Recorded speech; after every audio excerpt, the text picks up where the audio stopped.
I want to challenge you to meet the 5 love languages for yourself. The more magical you can make your solo experience, the more magical every interaction you have with anyone else is going to be. So let's start going through the 5 love languages and talk about how you can meet each one of these for yourself.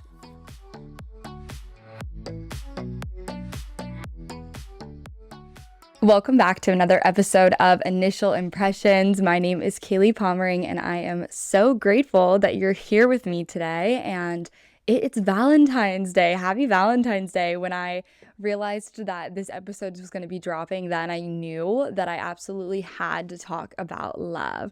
And, maybe we'll talk a little bit about relationships, but the primary relationship I want to talk to you about today is the relationship you have with yourself. Because at the end of the day, no matter, what dynamic you have going on, whether it's with a friend, whether it's with a partner, you having the best relationship possible with yourself really sets the standard for every other relationship you have in your life. Not just the standard, but the quality. So when you have a good relationship with yourself, when you really take care of yourself, for one, you're less inclined to allow anyone into your space or your energy that doesn't meet those same standards that you have for yourself. It also shows other people how you expect to be treated and what you're willing to tolerate in that relationship dynamic that you have with them. It also gives them a lot of freedom. So if you are fully self-sufficient and you are overflowing with self-love, then you're able to show up so much more confidently and you're able to give more grace. Like, yes, we do have standards. Yes, we do want to be respected, but nobody is perfect, and your ability to allow somebody to grow alongside you is crucial for having a long-standing relationship, whether that's with a friend or a partner. So it's hard to do that when you're relying on them to meet your needs, to make you feel confident, to make you feel loved, to make you feel valued. Of course, we love when we get to experience that in a relationship, but if you are relying on them for that, there's no room for them to have error. And when they're not showing up as their best self because maybe they're having a hard day or a hard week or a hard month, then it's not going to be as easy for you to give them grace, because when they're not giving you that validation and love, you're going to feel empty, you're going to feel lonely, you're going to feel like there's something wrong with you, you're going to have some worthiness issues, and all of that can easily be avoided if you intentionally continue to nourish this relationship that you have with yourself first. So when it comes to love with our partners, we tend to think about the ways that we like to give love, the ways that we like to receive love, and we think of that as an entirely exterior experience. But if you pay attention to that, then you can turn that then on yourself and realize, okay, if I really love when people give me words of affirmations, then maybe I should start intentionally giving myself words of affirmation. So you can notice in your relationships with other people what qualities are really important to you. And if you want to sustainably be filled with so much overflowing love, then you have to, give yourself the same expectations for love that you would put onto somebody else. Actually, more. If we can switch the expectations to, I expect the love from me and everything else that I get is icing on top, oh my gosh, life gets so much more delicious when you're living in that state of being. So all of these different areas that you would want from a partner, let's talk about how you can give them to you. We're going to go through each of the 5 love languages,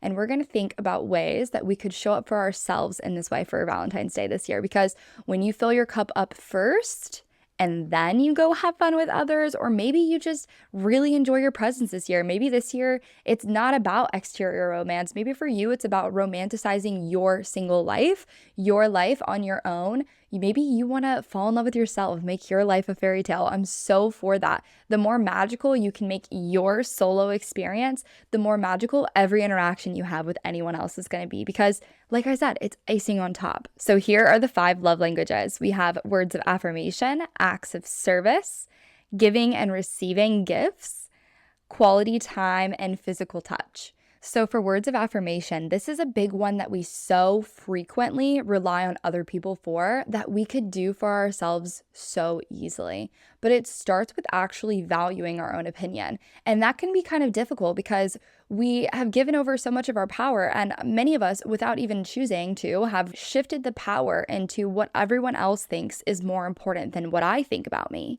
And that's a dangerous place to be in, because why are we assuming that these people have the qualifications to tell us what our worthiness is, to tell us if we're pretty or not, or if we're smart or not? You're the only one who truly knows your life experience. And you might have people who know more of you than others, but you are the one that knows you at the end of the day. So you're the only one who can give yourself that acknowledgement. So if this is something that's kind of strenuous for you to do, that's another thing to take note of as you're working through these exercises. If it's hard for you to affirm yourself, if it's hard for you to validate yourself, truly that shows you how much you're in need of this practice in your life. And it's going to start with you needing to build some self-trust again. And going through all of these practices, that does help to build self-trust. It takes, hundreds of hours to build a deep connection, a deep trust with another individual. So you do have to be willing to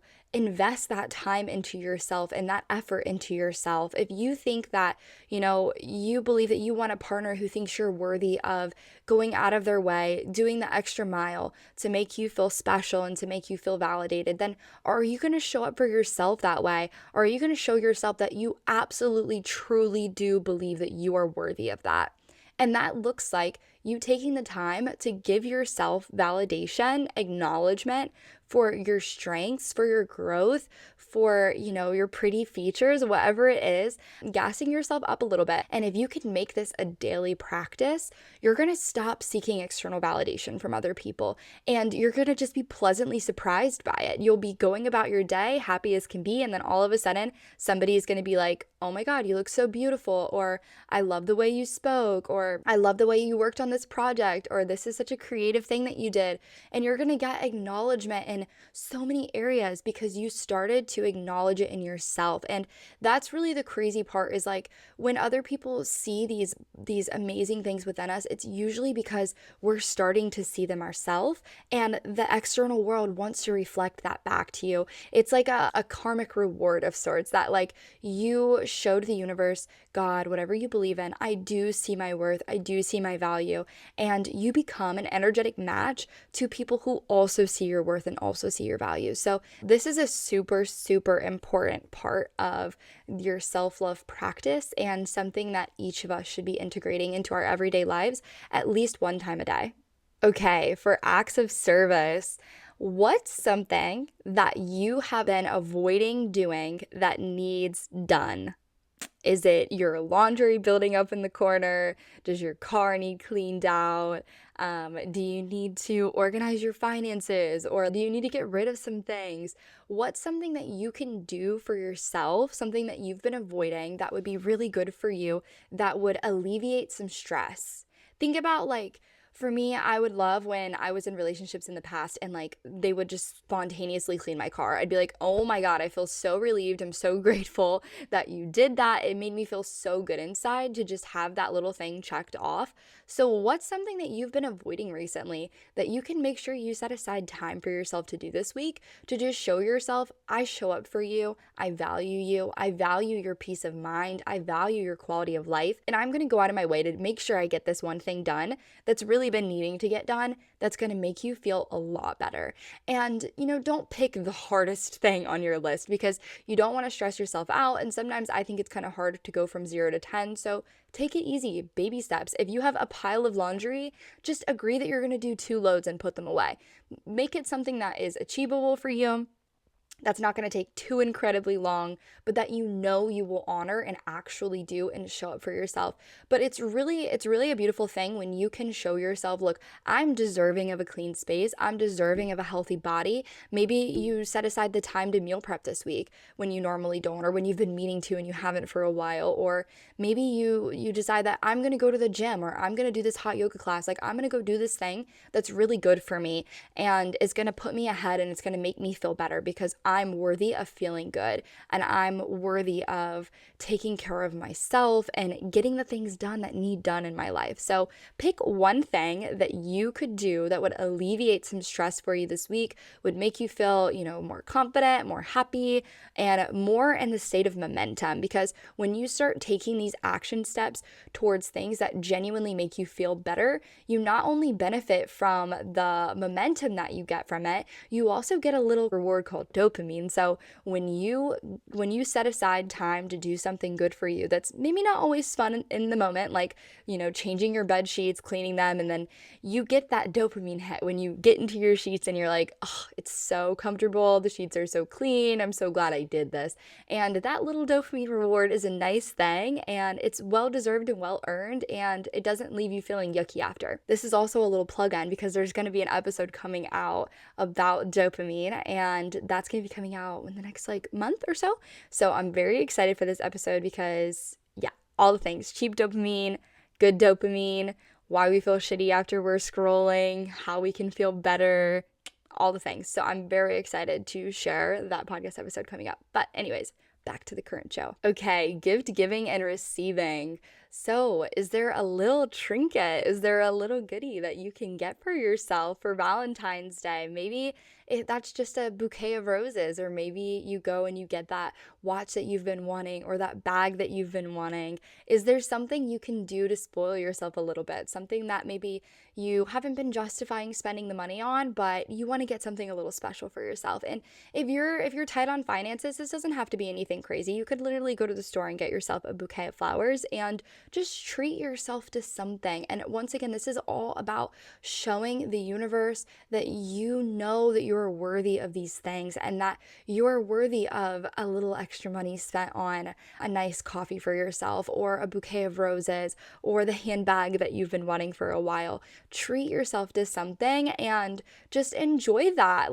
Just enjoy getting pampered a little bit by yourself. I remember 2 years ago for Valentine's Day, I was single and I was like, okay, I really want to go on a nice dinner, and I don't want to just go with some guy that I'm not really interested in and there's nobody I'm talking to right now. So I'm gonna go get a nice steak dinner by myself. And so I did, and I went, and I ended up getting 3 free drinks, and I got this super fire steak dinner, and it was delicious, and I was chatting it up with the bartenders, and somebody gave me a rose, and I had a phenomenal night. And I was like, wow, I would have thought going into it, I was a little nervous. I was like, I'm gonna feel uncomfortable, or I'm just gonna be, which I was a little uncomfortable, I'm not gonna lie. At first I was never gone out but for myself, and then everybody's like, oh, is somebody meeting you? And I'm like, no, I'm actually just here by myself, but just ignore me. So it was a little awkward for me at first, but throughout the night I really was like, I should do this more often. I'm so glad that I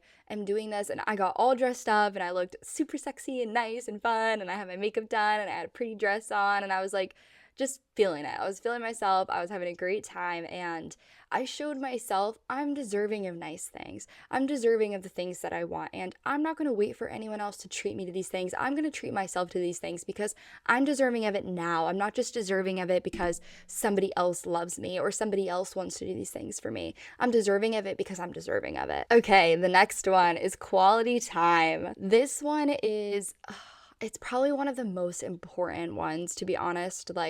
The other ones are great, but we can almost busy ourselves and distract ourselves from ourselves while we do them. But quality time is one where I think it can just be such a beautiful thing, because you really do need that time alone with yourself. And I'm not talking about time alone watching a movie or time alone reading a book. I'm talking about time alone with you.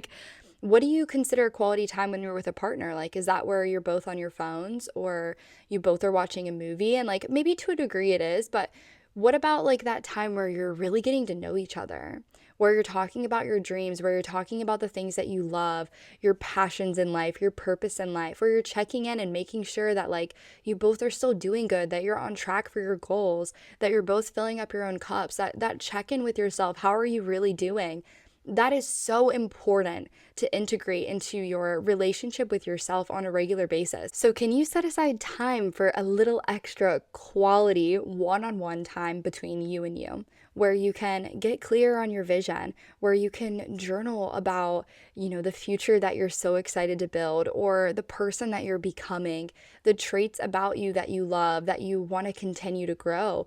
Can you just allow yourself to really spend some quality one-on-one time for yourself? Maybe that looks like you sitting down and journaling, but maybe for you, that's a hike. Maybe you go out in nature and you just not, listening to tons of music, but you focused on you. Maybe you're just listening to some soft instrumentals, nothing that's going to block that thought pattern within yourself. You want to be able to have this ongoing conversation between you and you. Even if that's hard for you, even if it's a little uncomfortable because you're not used to doing that, I totally get it. Like, seriously, when I started spending quality time with myself, it was uncomfortable for me. I was like, what do we do? I started to get kind of like stir crazy. I'm like, I feel like I need to focus on something else, and I would start to get a little uncomfortable. But that discomfort is, there are some things that you and you need to talk about, that maybe you're a little nervous to address some of these feelings. Maybe they're going to bring up some uncomfortable emotions. But if your partner was experiencing some uncomfortable emotions, would you not want to get to the bottom of it with them? Would you not want to comfort them? Would you not want to make sure that you guys are good? That wouldn't you want to clear the air and make sure that your relationship is strengthened and solid? Because if you continue to ignore those issues between the two of you, it will cause the relationship to fall apart. So you don't want that to happen with you. You have to show yourself, I'm worthy of feeling good. I'm worthy of being acknowledged by myself. I'm worthy of acknowledging my negative emotions. Maybe you've done some things that felt a little bit like self-betrayal. Maybe you didn't honor some of the things that you said you would. Maybe you're carrying a little bit of shame and judgment to yourself. It's so important to take the time to acknowledge these feelings and to comfort yourself and to remind yourself, look, we don't need shame and judgment to improve, but we do need to acknowledge what made us feel, negative, what actions were not filling our cup, what people-pleasing habits weren't serving us, what habits in general weren't serving us. And when you can have those conversations with yourself, it feels like a giant weight literally lifts off your shoulders. It is so important to make this a part of your regular practice with yourself. I try to spend 30 minutes a day doing this, because when you stay up to date, I'm telling you, you feel lighter every single day. And I notice if I'm feeling a little avoidant, that's a part of the process. It's totally okay. And if a couple days go by that I feel like something's wrong, I try to reflect on it. If I feel a lot of resistance, then I just say, okay, I understand that I feel resistance right now. It's okay that I feel avoidant. I'm here to talk about this and to reflect on this whenever I'm ready. And I hold this space for you. If all I can do right now is just sit in the feeling, then I'm going to take a few minutes. Maybe that's 20, maybe that's 15, maybe it's 30 minutes to allow myself to be present in this feeling, to allow myself to feel the feeling in my body, even if it's a negative one, to acknowledge that it's teaching me something, and just sit and be present with myself. And then if answers come, if I'm able to, get to the bottom of what does this feeling need from me? What's going on? What caused this negative emotion? Then that's great. But if I can't, then that's okay. I'll try again tomorrow. And so having this gracious, energy with yourself, this comforting energy with yourself, it's an incredibly important practice that builds so much trust and value and self-respect and self-love.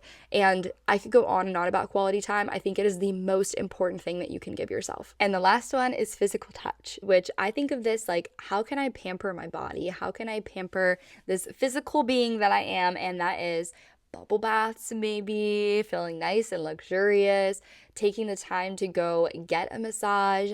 I mean, honestly, it's really good to give yourself one. You can give yourself a foot massage. You can give yourself a neck and shoulder massage. Just taking time to pamper you. Maybe you do your nails, whatever that looks like, spending a little extra time to make you feel pampered. Maybe you put on a super silky, nice pair of pajamas, something super comfy and cozy, and you clean your sheets. Like, why not give yourself a little bit of that more luxurious feeling in life? Sometimes we just speed through some of these practices and we're just like all quick about it. Like, you just put your lotion on really fast, or like, we don't really think like, oh, when I put my lotion on my feet, I could like massage my feet for a second. So take a minute to do that for yourself. The thing about all of these practices is when you do them intentionally, that is a fierce act of self-love that your body and your soul and your mind and your emotional state immediately acknowledge. And if you feel a little discomfort while you're doing it, it's largely because you probably need to be doing it more often. And that's not something to shame yourself for. Maybe you never really considered showing up for yourself in this way and it's like a little abnormal, it feels a little awkward for you. That's totally okay. Just like any new relationship with anyone in your life, sometimes things can be a little awkward. Sometimes that first deep convo feels a little awkward, or maybe in the early stages of a relationship with somebody, there's a little tension, but that's okay. That's a natural part of the process. And as you continue to show up for yourself in this way, you're going to be amazed at how much more at ease you become with yourself. And when you really start filling up your cup to the absolute fullest and you're intentionally giving yourself the depth of the love that you want to receive, I promise your physical world will start to reflect that back to you. And it's so fun when it does because you don't need it, but it sure is easy to enjoy it. And you don't even notice when they don't do it because you're so busy doing it for yourself. And what a beautiful place that is to be, where you can let everyone else off the hook and you can feel fulfilled and you can feel loved because of what you pour into you, not because of what anyone else gives you. You're not reliant on anyone else. You are completely free. And that is a beautiful place to be in. So I hope this episode was helpful. If you appreciated anything that I said, if any of it resonated with you, please leave a like, a comment, review, subscribe to the show, and hang out with me some more. I'm so grateful for the time that you spent here with me today. If this is something that you think could help somebody else this Valentine's Day, please send it their way. And as always, I appreciate you so much for being here, and I hope that you're leaving more at peace than you came.